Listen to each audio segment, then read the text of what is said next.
આગળ વાત સુરેન્દ્રનગરની કે જ્યાં ચોટીલા હાઈવે પરથી લોકલ ક્રાઇમ બ્રાન્ચે દારૂ ભરેલી ટ્રક ઝડપી પાડી।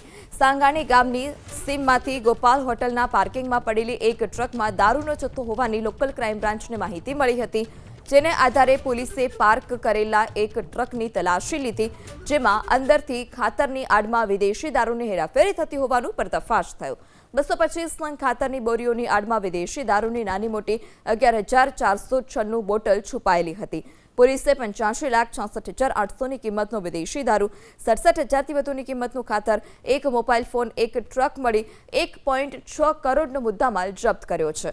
પોલીસે દારૂનો જથ્થો કોણે મંગાવ્યો હતો, અહીંયા કોણે રાખ્યો છે, શા કારણોસર રાખવામાં આવ્યો છે, આ તમામ દિશામાં તપાસ શરૂ કરી છે।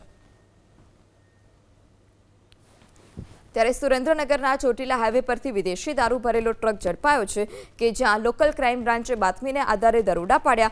ખાતરની આડમાં દારૂની 11,000થી વધારે નાની મોટી જે બોટલો હતી તે છુપાવવામાં આવી હતી। પોલીસે ટ્રક, દારૂની બોટલ, ખાતરનો જથ્થો, આ તમામ મુદ્દામાલ જપ્ત કરી 1.6 કરોડથી વધુનો મુદ્દામાલ જપ્ત કર્યો છે।